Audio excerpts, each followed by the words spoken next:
بنو امیہ کا سب سے حسین بادشاہ سلیمان بن عبد الملک، سب سے حسین، 42 سال کی عمر، جوانی، اس کی میت کو قبر کے قریب کیا گیا تو ہلنے لگا تو اس کے بیٹوں نے کہا ہمارے ابا زندہ ہیں، وہ سختہ ہو گیا ہے، زندہ ہیں۔ عمر بن عبدالعزیز رضی اللہ رحمت اللہ علیہ فرمانے لگے ارے بھتیجو زندہ نہیں ہے، قبر کا عذاب جلدی شروع ہو گیا ہے، بل عجل اللہ بالعقوبہ، چھپاؤ، جلدی چھپاؤ۔ عمر بن عبدالعزیز جس تخت پر بیٹھے اس پر سلیمان تھا، اس پر ولید تھا، اس پر عبد الملک تھا، ان تینوں نے اپنے من کو راضی کیا، عمر بن عبدالعزیز نے اپنے رب کو راضی کیا۔ جب عمر بن عبدالعزیز کا وقت آیا مرنے کا تو انہوں نے بلایا رجا بن حیوہ سے، فرمایا کہ میں نے عبد الملک بن مروان، چاچا بھی تھے سسر بھی تھے، ان کی بیٹی فاطمہ سے شادی ہوئی تھی، میں نے اس کو قبر میں اتارا، کفن کی گرہ کھول کے دیکھا تو اس کا چہرہ قبلے سے ہٹ چکا تھا، رنگ کالا سیاہ پڑ چکا تھا۔ عبد الملک بن مروان گورا چٹا تھا، یہ جگہ سرخ تھی، کالا۔ پھر میں نے ولید کو قبر میں اتارا، اس کا بیٹا 10 سال حکومت کی، اس نے 21 سال حکومت کی، اس نے 10 سال کی، ولید بن عبد الملک۔ میں نے اس کے کفن کی گرہ کو کھول کے دیکھا تو اس کا رنگ سیاہ ہو چکا تھا اور قبلہ کی طرف سے چہرہ پھر چکا تھا۔ پھر سلیمان کا واقعہ تو ابھی سنایا، پھر سلیمان کو قبر میں اتارا اور اس کے کفن کی گرہ کو کھول کے دیکھا تو اس کا چہرہ قبلے سے ہٹ چکا تھا۔ اب میں جا رہا ہوں، مجھے دیکھنا۔ پہلے تینوں نے حکومت کی پوجا کی اور عمر بن عبدالعزیز نے اپنے اللہ کی پوجا کی۔ انہوں نے ایک بڑا عجیب خطبہ دیا جب خلیفہ بنے، اے لوگو، بچپن میں شعر و شاعری کا شوق تھا تو میں شاعر بنا، تھوڑا سا اٹھان ہوئی تو علم کا شوق لگا، میں نے علم حاصل کیا، جوان ہوا تو فاطمہ بنت عبد الملک سے عشق ہوا، میں نے اس سے شادی کی، اب اللہ نے مجھے حکومت دے دی ہے، اب تم دیکھو کہ میں اس سے اپنے اللہ کو راضی کروں گا۔ ہمارے حکمران تو ووٹ سے آتے ہیں اور چلے جاتے ہیں 4-5 سال کے بعد، ان کی وراثت میں حکومت آ رہی ہے اور 3 بر اعظم پر حکومت ہے، اور ایسا روب دبدبہ ہے بنو امیہ کا، کوئی ان کے سامنے سر نہیں اٹھا سکتا۔ 3 بر اعظم میں زکوٰۃ لینے والا کوئی نہ بچا، 3 بر اعظم میں سوال کرنے والا کوئی نہ بچا، 3 بر اعظم میں ظالم کوئی نہ بچا، 3 بر اعظم میں مظلوم کوئی نہ بچا۔ لیکن خود کیسا رہا؟ گھر آئے، فاطمہ بڑے اچھے دن گزرے ہیں، اب امتحان ہے، میں تیرا حق نہیں ادا کر سکوں گا، طلاق لینی ہے میں حاضر ہوں، ساتھ دینا ہے تو میرے اپنے حق معاف کرو، اپنے حق معاف کرو۔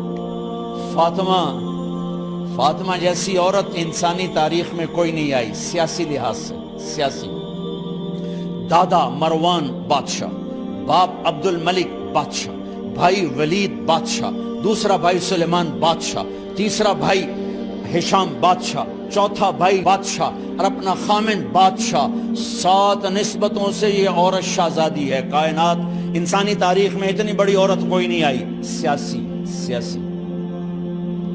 فاطمہ کہنے لگیں عمر، میں نے سکھ کے دن تیرے ساتھ گزارے ہیں، دکھ میں تجھے چھوڑ کے نہیں جاؤں گی، جو میں نے اپنے سارے حق معاف کیے۔ پھر حضرت عمر بن عبدالعزیز کی راتیں اور دن کیسے گزرے؟ مسلح پہ بیٹھتے اور روتے وہیں سو جاتے اور روتے وہیں سے اٹھتے، پر 3 بر اعظم میں ظالم کوئی نہ بچا، مظلوم کوئی نہ بچا، زکوٰۃ لینے والا کوئی نہ بچا، اپنی حکومت کو اللہ کی رضا کے لیے استعمال کیا۔ کیسے استعمال کیا؟ سارے مال فاطمہ کا سارا زیور بیت المال میں ڈال دیا، تنخواہ پہ آ گئے، عید کا موقع آیا، بچوں نے ماں سے کہا ہمیں کپڑے لے کر دو، عید آ رہی ہے، ہر آدمی اپنے بچوں کے لیے کپڑے لے رہا ہے، ہمارے بچے بھی کہہ رہے ہیں کپڑے لیں، جاؤ بھائی لو۔ فاطمہ کے پاس عمر 3 بر اعظم کے بادشاہ کے بچے آ رہے ہیں، ماں جی عید آ رہی، کپڑے تو لے دیں، ابا سے کہیں کہ ابا سے بات کرتی ہوں۔ ابا تشریف لائے، خزانے لبالب بھرے ہوئے ہیں گندم کے ڈھیر کی طرح، کہ امیر المومنین بچے کپڑے مانگ رہے ہیں۔ فاطمہ میرے پاس تو پیسے نہیں، میں کہاں سے کپڑے لے کر دوں، میرے پاس تو پیسے کوئی نہیں۔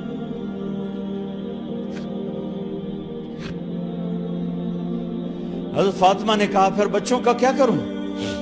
کہا پھر مجھے بھی نہیں پتا کیا کروں۔ اس کے پہلے 3 حکمرانوں نے لوٹ مار کے بازار گرم کیے، ظلم و ستم کے پہاڑ توڑے، اور آج اسی خزانے پہ ایک شخص بیٹھا ہے جو اللہ کو راضی کرنے کے جھنڈے گاڑ رہا ہے۔ تو فاطمہ نے کہا آپ ایسا کریں، اگلے مہینے کی تنخواہ ایڈوانس لے لیں، اس سے میں اپنے بچوں کو کپڑے لے دیتی ہوں، اور گھر کا خرچہ میں مزدوری کر کے گھر کی روٹی چلا لوں گی۔ ارے اپنی تاریخ پڑھو، صرف ڈرامے ہی نہ دیکھتے رہ جاؤ، صرف گانے ہی نہ سنتے رہ جاؤ، اور بھی دکھ ہیں زمانے میں محبت کے سوا۔ انہوں نے اپنے بلایا وزیر خزانہ مزاحم، اپنا ہی غلام، ہاں بھائی مزاحم، ہمیں بچوں کے کپڑے چاہیے، تو اگلے مہینے کی تنخواہ ایڈوانس مل جائے۔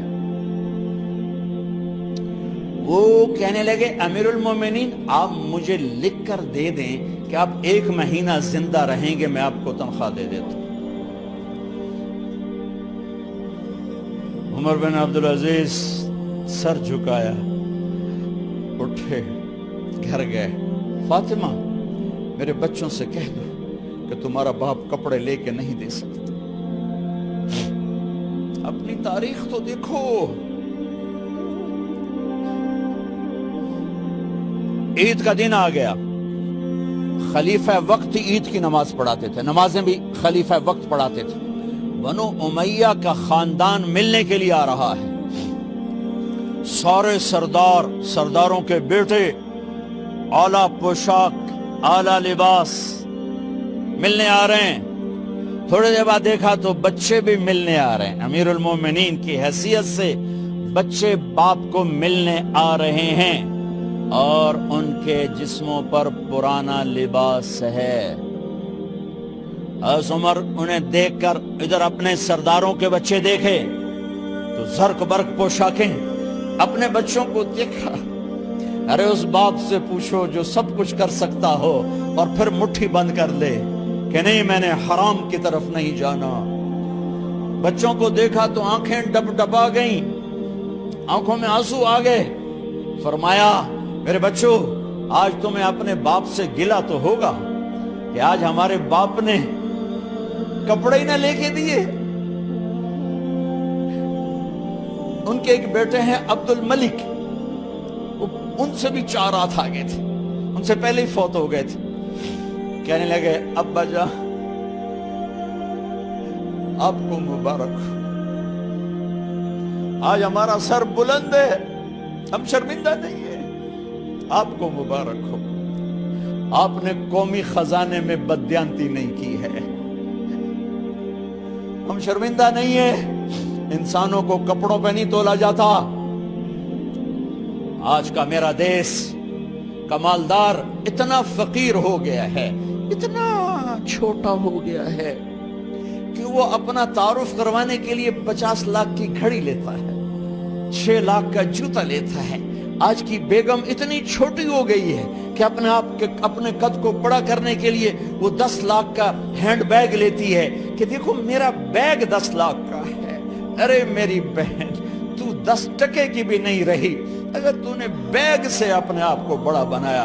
او میرے دوست تو 2 ٹکے کا نہیں ہے اگر تو 10 لاکھ کے جوتے اور 50 لاکھ کی گھڑی سے اگر تو بڑا بننا چاہتا ہے۔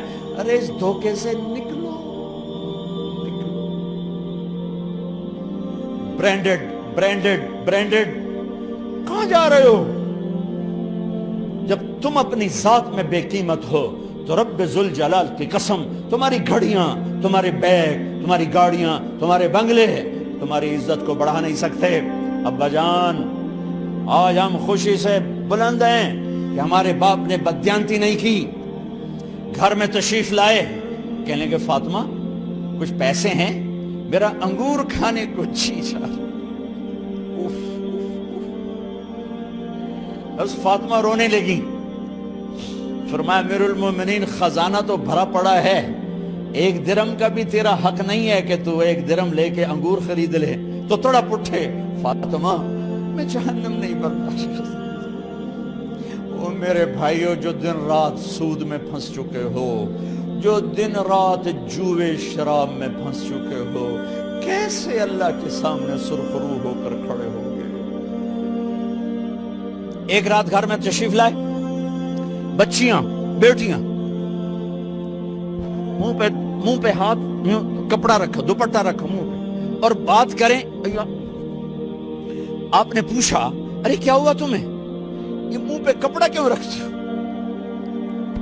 تو خاموش ہو گئی، لیکن گھر کی خادمہ رو پڑی، کہا امیر المومنین آج آپ کی بیٹیوں نے کچا پیاز توڑ کے اس سے روٹی کھائی، سالن کھائی، اور میرے آج کا تاجر کہتا ہے جھوٹ نہ بولوں تو کاروبار کیسے، میرا افسر کہتا ہے رشوت نہ لوں تو گزارا کیسے کروں۔ تو عمر بن عبدالعزیز پھس پہ ہچکیوں کے ساتھ روئے کہ میری بچیوں میں تمہیں بڑے اچھے کھانے کھلا سکتا ہوں، پر میں جہنم کی آگ برداشت نہیں کر سکتا۔ بھائیو، اس بندے نے اپنے آپ کو ذبح کر دی، اللہ کو راضی کرنے کے لیے ذبح کر دی، اپنے ذات کو، اپنے جذبات کو، اپنے احساسات کو۔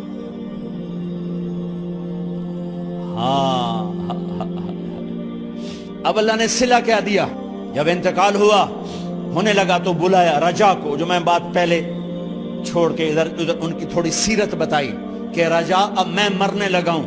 عبد الملک کالا ہو گیا تھا، ولید کالا ہو گیا تھا، سلیمان کالا ہو گیا تھا۔ یہ کیوں کالے ہوئے تھے؟ یہ بے نمازی نہیں تھے، بدکاری نہیں کرتے تھے، کسی کی طرف ان کی میلی آنکھ نہیں اٹھی کبھی۔ یہ ظالم تھے، ظالم، انسانوں کا خون پیا، مال میں خیانت کی، اس پر اللہ نے چہرے پھیر دیے۔ آج عمر بن عبدالعزیز جا رہا ہے کہ دیکھو میں جا رہا ہوں، مجھے دیکھو میرے ساتھ کیا ہوتا ہے۔ ان کا انتقال ہوا، ان کی میت قبر کے کنارے رکھی گئی، اور اب نیچے اتارنا ہے۔ سلیمان کی میت کو اتارنے لگے تو ہلنے لگا، اور عذاب قبر پہلے شروع ہو گیا۔ عمر کی میت کو جب قبر کے قریب کیا گیا، ایسے ہوا کا جھونکا آیا، ایک پرچہ ایسے لہراتا ہوا یوں آیا، یوں آیا، یوں آیا، اور عمر کے سینے پر گر گیا۔ لوگ کٹھے ہو گئے، پرچے کو کھول کے دیکھا گیا تو اس پہ لکھا تھا بسم اللہ الرحمن الرحیم، براءۃ من اللہ لعمر ابن عبد العزیز من النار۔ یہ پروانہ ہے اللہ کی طرف سے اس کے بندے عمر کے لیے کہ اسے جہنم سے نجات کی خوشخبری سنا دی جائے۔ آہا، مرنا ہو تو یوں مرو، اللہ ایسی موت دے دے۔ کہتے ہیں پھر میں نے ان کو قبر میں اتارا، جب قبر میں اتارا تو کیا دیکھا؟ میں نے کفن کی گرہ کھولی تو چہرہ قبلے کی طرف، اور یوں لگا جیسے 14ویں رات کا چاند قبر میں اتر آیا ہو۔ اور آخری بات کرتا ہوں، میرے بھائیوں بہنوں، اپنے اللہ سے صلح کر لو، اپنے اللہ سے صلح کر لو۔